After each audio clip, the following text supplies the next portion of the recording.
Anna Mitchell Hedges est tellement convaincue de l'authenticité du crâne du destin et de ses pouvoirs qu'en 1964, elle accepte de confier son précieux trésor à 2 spécialistes et restaurateurs d'objets anciens pour le faire expertiser. L'un des problèmes est que l'on ne peut pas vraiment dater les crânes à l'aide de techniques standards. Par exemple, la datation au carbone 14. Cette technique dépend de la teneur en matière organique, matière que l'on ne retrouve malheureusement pas dans du quartz ou des cristaux. Une fois extrait des entrailles de la Terre, ce matériau ne s'érode pas et ne s'altère jamais au cours du temps. Pour tenter de percer le mystère du crâne d'Anna Mitchell Hedges, les experts ont donc utilisé un microscope binoculaire qui permet d'avoir une image très nette de l'objet en 3 dimensions. Ils ont d'abord remarqué que le crâne produisait d'étranges effets optiques. En éclairant le crâne par le dessous, la lumière jaillissait par ses orbites.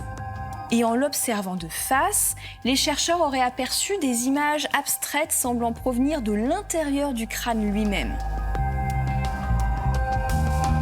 En raison de sa mâchoire amovible, ils ont aussi déduit que l'objet n'avait pas été conçu pour être simplement exposé, mais pour être actionné de manière à donner l'impression de parler tout en projetant des images. Ces conclusions, au lieu de mettre un terme au mystère, viennent encore semer le doute. Là où l'on s'attendait à trouver une solution à cette énigme des crânes de cristal, le rapport laisse en fait une petite place au doute, dont les créateurs de mythes se sont emparés afin d'alimenter encore cette part de mystère.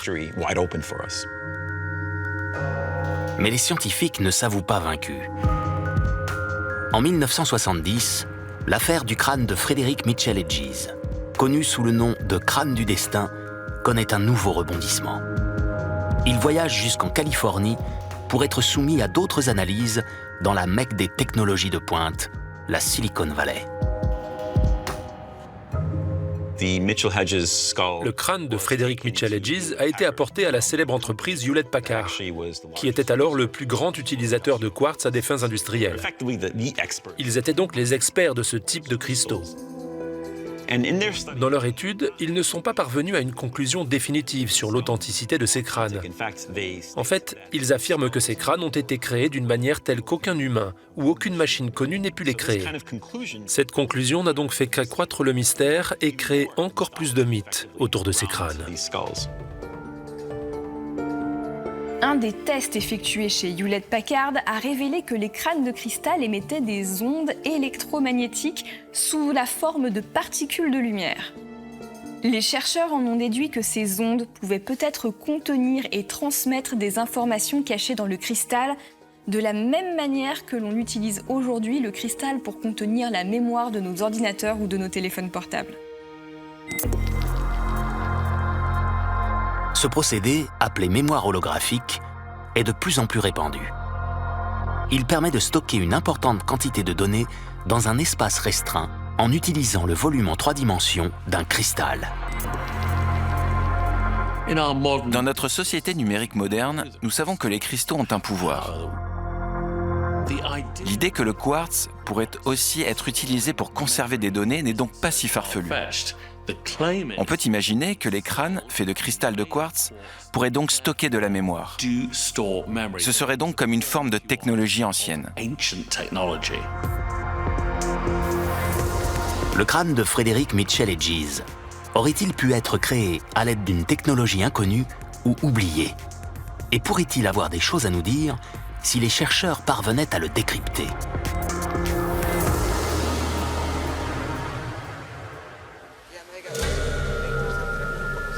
Dans les années 1970, les adeptes du courant New Age en sont persuadés. Le New Age, c'est un mouvement spirituel né dans les années 1970 aux États-Unis. Ses partisans s'intéressent notamment au paranormal et à l'ésotérisme. Concernant les crânes de cristal, ils ont une théorie qui s'appuie sur une vieille légende maya que l'on retrouve aussi chez les Aztèques et qui parle de 13 crânes de cristal dispersés aux 4 coins de la planète.